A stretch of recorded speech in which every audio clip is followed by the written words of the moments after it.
Olá, amigos, tudo bem com vocês? Aqui é Marcelo Fenol, cervejeiro caseiro há mais de 10 anos. Vamos hoje aqui falar sobre erros comuns para cervejeiros iniciantes. Há cerca de 3 meses atrás, eu já gravei um vídeo sobre isso. Então, se você quer ver o outro vídeo que tem muitas dicas, acesse aí esse link que você vê aí em cima, ou dá uma pesquisadinha aí na barra do YouTube que você vai acessar. Hoje vamos continuar falando aqui de outras possibilidades, né? Outros erros, outras coisas que a gente acaba fazendo às vezes de certo ou de errado e como você pode se precaver para não errar. A ementa vai ser essa aqui, vamos falar um pouquinho sobre grãos especiais, sobre temperatura de fermentação, levedura líquida, né? Na condição morta ou ruim, cuidados aí com fogões de alta pressão, né? Cuidados em relação a acidentes, falha do processo cervejeiro e vazamentos, tá? Vamos falar sobre esses temas aí. Então, em relação a grãos, né? Como a gente monta receitas? Então, o cervejeiro, principalmente iniciante, naquela vontade de fazer uma cerveja complexa, ele acaba criando receitas que envolvem ali muitos grãos. E às vezes ele acaba errando na proporção desses grãos, né? Faz ali alguma confusão no entendimento e isso acaba gerando receitas que não são agradáveis ao paladar ou receitas que são realmente problemáticas. Então vamos fazer aqui um resumo bem sucinto, bem sintético sobre os tipos de grãos e quanto que a gente pode usar deles, né? Então primeiro é o seguinte, primeiro para a gente fazer cerveja, para a gente poder chamar a nossa bebida de cerveja, né, essa bebida fermentada de cerveja, nós precisamos ter uma base, grãos básicos. Então, pela lei, para a lei brasileira, nós precisamos que no mínimo 50% dos grãos da nossa cerveja sejam feitos de maltes de cevada, né? E dentre os maltes de cevada não pode ser qualquer malte. A gente tem que olhar os 4 maltes base, 4 ou 5, vou explicar um pouquinho, os 4 maltes bases que são aí disponíveis no mercado que a gente consegue comprar. Quais são esses maltes? Malte Pilsen, Pale, né? Somente Pale, Pale Ale, que é uma variação do Pale, por isso que eu falo 4 ou 5, o Viena e o Munique, tá? Desses 5 maltes, você pode fazer a sua cerveja usando de 50 a 100% deles. Pode fazer uma cerveja usando 90 desse, 10% de outro malte que não seja o malte base. Pode fazer uma combinação entre esses maltes que dê ali o mínimo de 50%, tá? Qualquer coisa você pode fazer, garantindo que você tenha no mínimo 50% desses grãos. Beleza. O que mais que eu posso fazer? Se eu optar por fazer uma receita 100% de grãos bases, eu vou usar um ou mais desses grãos. Mas e se eu não optar por usar 100%? O que mais eu posso fazer? Além disso, você pode usar os outros grãos numa quantidade que vai ser de 0 a 50% e eu vou te explicar aqui um pouquinho melhor para você entender esses percentuais. Então, quando for grãos do tipo trigo, aveia e centeio, a gente está falando de malte, né? Malte de trigo, trigo malteado, de aveia e de centeio e outros, sorgo também, nós vamos poder usar de 0 a 50%.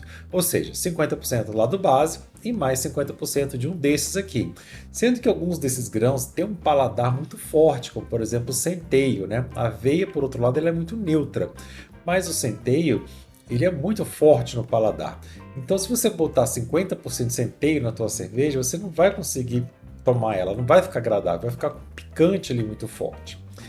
No caso da aveia, que ela tem um paladar muito neutro, se você usar 50% de aveia na tua receita, como ela é muito proteica, vai ficar uma cerveja também muito inchada e não vai ter ali uma qualidade boa, não vai ser agradável ao paladar, você não vai conseguir ter um drinkability dela. E a aveia em excesso também ela traz muito manganês que pode ser prejudicado, né, prejudicial para a qualidade da sua cerveja, pode acabar estragando a sua cerveja. Então aveia e centeio são coisas que a gente usa ali em torno de 10, 20, 25%. Já o trigo claro você pode sim fazer aí várias receitas que utilizam 50% de trigo, 50% de um malte base, mas toma cuidado só com o entupimento, tá? Como o trigo não tem casca, ele é comum acabar entupindo sistemas aí de recirculação contínua. Bom, falando já de maltes, quais são outros grãos que não são maltes? Temos os grãos no formato em flocos, né? Então temos trigo em flocos, aveia em flocos, milho, arroz e por aí vai. Qualquer um desses podemos usar de 0 a 50% também na receita, mantendo ponderações técnicas e sensoriais de cada um deles. Depois desses, nós temos os grãos crus, que eles são coletados lá direto como eles vêm da natureza, eles não são malteados, não são feitos nada. E aí a gente tem própria cevada, trigo, milho, arroz, aveia, um monte deles. Qual o problema dos grãos crus? Os grãos crus, eles precisam ser cozidos fora da panela de mosturação para que ocorra um processo chamado gelatinização. E aí, depois de acontecer esse processo, aí você pode trazer para sua mosturação para conseguir que o amido dele se quebre em açúcares fermentáveis. Se você não fizer esse cozimento, você não vai ter esse processo e aí vai praticamente perder o ingrediente. Ele vai ter uma eficiência baixíssima na tua receita. Os outros grãos, que a gente chama de grãos especiais, eles vão de 0 a 50% na receita. E aí, uma regra para você aprender, uma regra bem básica. Quanto mais escuro for o grão, menos você pode usar ele. Então, se você tem um caramelo claro, de repente você pode usar 30% desse caramelo claro na tua receita. Mas se você tem um malte torrado, você não vai usar 30% de malte torrado, você vai usar 5% já para ter uma cor bastante escura, 10% no limite para ter uma cerveja muito preta, ou às vezes apenas 1% dele só para subir um tom de cor da tua cerveja, tá? Então, você precisa entender um pouco mais sobre essas características para saber fazer uma escolha mais adequada. Vamos ver aqui uma combinação desses percentuais para você não fazer besteira, porque isso aqui é comum eu encontrar cervejas assim, aí feita pelos mais novatos, né? Então suponha que você está querendo fazer ali uma cerveja bastante complexa, e você está escolhendo vários grãos especiais e você escolheu 4, o cara Red, o cara Amber, o cara Gold e a melanoidina. E aí eles têm lá, olha, esse aqui você pode usar até 25%, esse outro você pode até usar 20%, esse 25%, esse até 20%. Aí você pega e fala, beleza, vou usar o limite de cada um. Vou usar 20% de cara Red, 20% de cara Amber, 20% de melanoidina, 20% de cara Gold. E aí sobrou 20%, eu vou botar 20% de Pilsen, forma 100% da minha receita. Essa receita não vai dar certo. Você vai ficar com a base caramelo muito forte, vai ter problemas de fermentabilidade e também de drinkability. Essa cerveja não vai ficar legal. É como se você estivesse fazendo uma comida com molho e aí você esquece, por exemplo, um risoto, né? E você vai colocar ali ingredientes e você coloca 1 kg de arroz, 1 kg de creme de leite, 1 kg, sei lá, de linguiça, 1 kg de fungo, tá colocando 1 kg de tudo. Então, não dá certo. Isso não vai ficar agradável na tua receita. Okay? Como é que é o correto? É você fazer uma média desses grãos. Se você está vendo ali que de um pode ser 25, outro 20, 25, então que a soma de todos esses 4 ingredientes seja de no máximo 25%, né? De 20% a 25%. Então qual seria o equilíbrio? Você usar, por exemplo, 5% de cara Red, 5% de cara Amber, 5% de melanoidina, 5% de cara Gold, que já deu 20% de grãos especiais, e os 80% você coloca aí com a base, por exemplo, o Pilsen, beleza? Isso aí vai ficar bem legal na tua cerveja. Outro erro comum é em relação a problemas de fermentação. Eu escolhi aqui 3 deles que são os mais comuns. O primeiro deles é a fermentação em temperatura ambiente não controlada, principalmente em cidades ou situações, né, onde a temperatura do dia e da noite varia muito, seja pela região que a pessoa mora, seja pela posição da casa dela, onde ele está colocando essa cerveja. Às vezes tem ali 10, 20 graus de variação entre o dia e a noite. Esse tipo de fermentação não vai ficar legal. Com essa variação térmica, você pode ter problemas aí de interrupção de fermentação, né? As leveduras podem acabar floculando, ou pode gerar ésteres pela temperatura muito alta, né? Vários defeitos aí. O ideal é que você tenha o máximo possível de estabilidade. Se você não tem uma geladeira, procure colocar a tua cerveja para fermentar dentro de um ambiente fechado, dentro de uma garagem subterrânea, locais aí, andares, né, mais baixos, colocar dentro do armário, locais onde você tem uma variação térmica mínima. Quanto menor a variação térmica, melhor para a sua cerveja. Segundo aspecto é uma temperatura alta demais, mesmo que estável, alta demais. Quando você está numa temperatura alta demais, as leveduras sofrem um estresse fermentativo. Ela fica muito agitada, muito nervosa para consumir aqueles açúcares, né? E isso acaba gerando, às vezes, uma produção não controlada de levedura. E essa produção não controlada vai te gerar ali diversos defeitos, como álcool superior, aquele álcool que é ruim, né, que dá dor de cabeça, que pega muito aqui na garganta, daquela queimação, ésteres excessivos na tua cerveja e N outros defeitos. Então se atente aí para a temperatura limite da cepa que você está usando, e se você não tem condição de abaixar a fermentação, então troque a sua levedura. Pegue uma levedura aí, por exemplo, uma Saison, leveduras Kveik, que suportam uma temperatura mais elevada. Outro aspecto um pouquinho menos comum é frio demais, né? Fermentar cerveja numa região do Brasil que está ali passando pelo inverno e está frio demais para aquela levedura.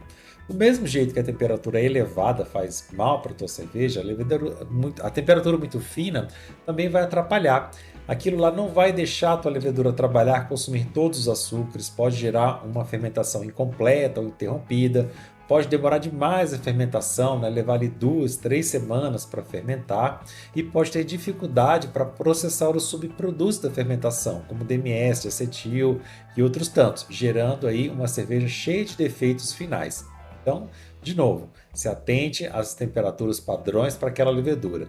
Se a temperatura está muito baixa, tenta fazer uma lager, pega uma cepa lager ali, alguma coisa que você consiga trabalhar naquela temperatura. Está baixo demais, então dá um jeito de dar um aquecimento nesse lugar, coloque no ambiente que seja mais quentinho na sua casa, para você ter uma condição mínima de temperatura, beleza?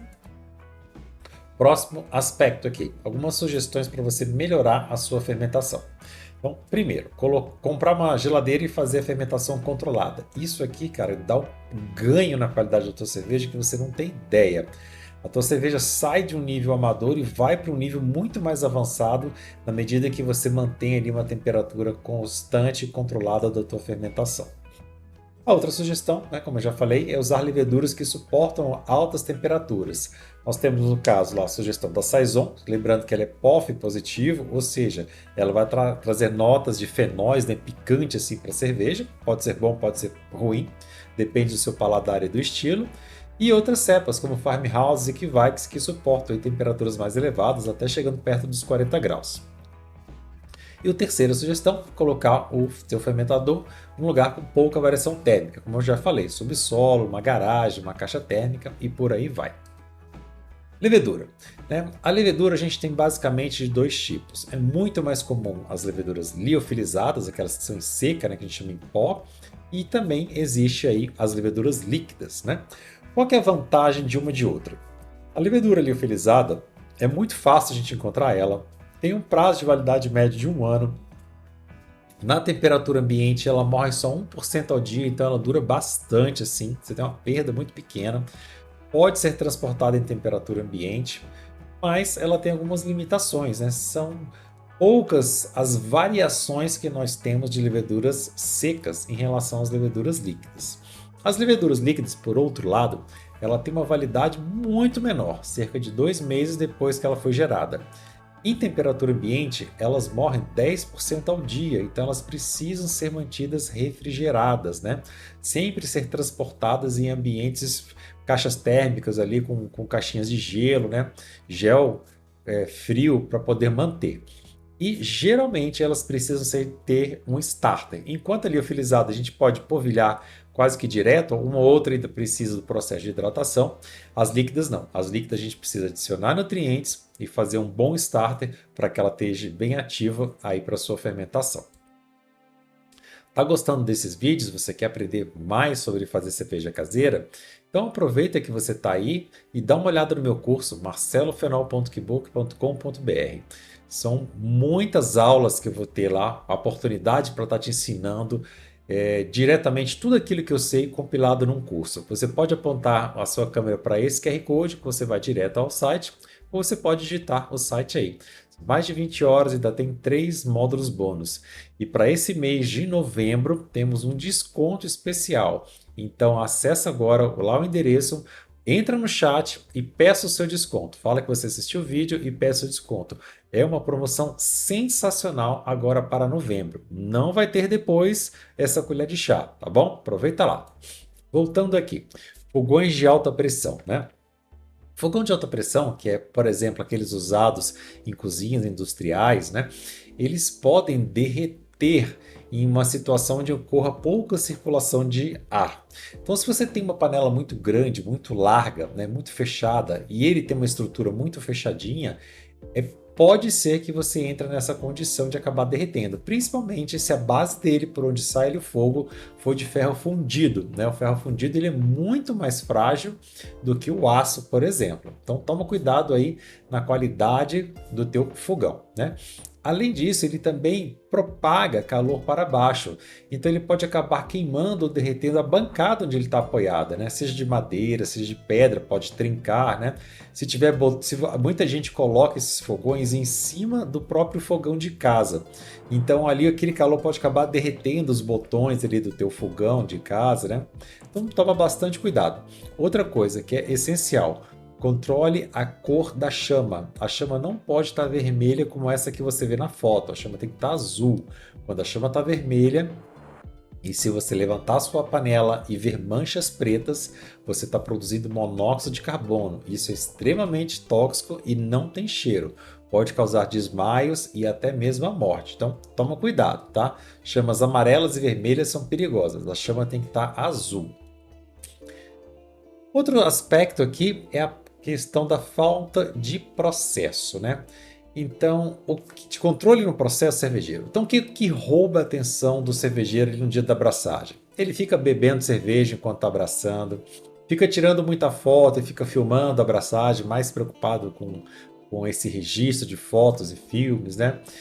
Ele não deixa a receita impressa ali à mão, nem os equipamentos que ele vai precisar. Ele tem que sair correndo onde ele está para procurar a receita, para pegar ali um densímetro, um refratômetro, uma colher, alguma coisa, nesse vai e volta. E às vezes ele faz mais coisas ao mesmo tempo, fica ali no Zap, ali outras coisas, né? O que acontece quando você tem esse tipo de falta de atenção? Você acaba esquecendo de adicionar um ou outro ingrediente, acaba de fazer medidas importantes ali, né? Uma medida de pH, medida de volume e temperatura em determinada parte do processo. Às vezes acaba pulando uma etapa do processo, né? Acaba esquecendo de fazer ali um mash out ou uma parada proteica, o que quer que seja, né? E acaba gerando aí erros de controle na gestão da temperatura do teu processo. Tudo isso vai impactar na qualidade ruim da tua cerveja. Então, mantenha o foco, mantenha a atenção, documente e fica aí bastante ligado na tua cerveja. No final você vai agradecer. Aqui no nosso último ponto a gente tem questões de vazamentos, né? É muito comum a gente encontrar vazamentos nos nossos equipamentos, principalmente esses equipamentos que são montados, equipamentos que têm muitos registros, né? Muitos canos, mangueiras e tubulações para fazer recirculação. Então, as minhas dicas: sempre que você for fazer a tua cerveja, antes de você preparar ali teus insumos, sua água, certifique-se que todos os registros estão fechados. Dá uma olhada lá, tanto no fermentador quanto nas panelas, né, das suas bombas, feche todos os registros. Depois também, cheque o sistema inteiro usando água. Coloque a água do mesh-in lá, faz uma recirculação e dá uma olhada se não está vazando em lugar nenhum. Depois você coloca os grãos. O aquecimento ele dilata os metais. Muitas pessoas que montam equipamentos, às vezes eles usam uma coisa de alumínio com uma coisa de aço, uma coisa de alumínio com cobre, o cobre com aço, e eles têm dilatações distintas.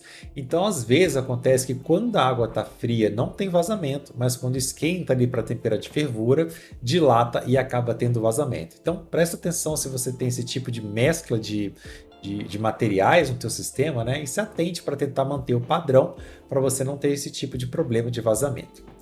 Também tem ferramentas ali em mãos, né? Uma chave de boca, uma chave de grifo, uma chave inglesa, O-rings, né? Anéis, fita veda-rosca, alguma coisa que você possa estar usando ali para estar fechando esses vazamentos que você tem. Tenha também panos ali à mão para limpar, principalmente se você for casado, né? Você vai me agradecer se deixar tudo limpinho ali, sua mulher não vai depois estar brigando com você. E cuidado com o blow-off, aquela fervura que acontece logo, aquele crescimento do volume, né? Que acontece no início da fervura. Garanta que você consiga desligar sua panela ali muito rapidamente, de uma forma rápida e segura, caso esteja ali na iminência do transbordamento, beleza? Então é isso, pessoal. Se vocês gostaram, considere se inscrever, ativar o sininho de notificações para receber aí os próximos vídeos como esse, né? Dá o seu joinha, colabora. E se você quer ajudar a manter essa comunidade aqui, ajudar com os custos para que a gente consiga viabilizar sempre essa qualidade desses vídeos, considere fazer uma contribuição também, seja através do YouTube, seja fazendo um Pix direto para mim no meu e-mail. Meus contatos estão todos aí, um forte abraço e até a próxima. Fiquem todos com Deus!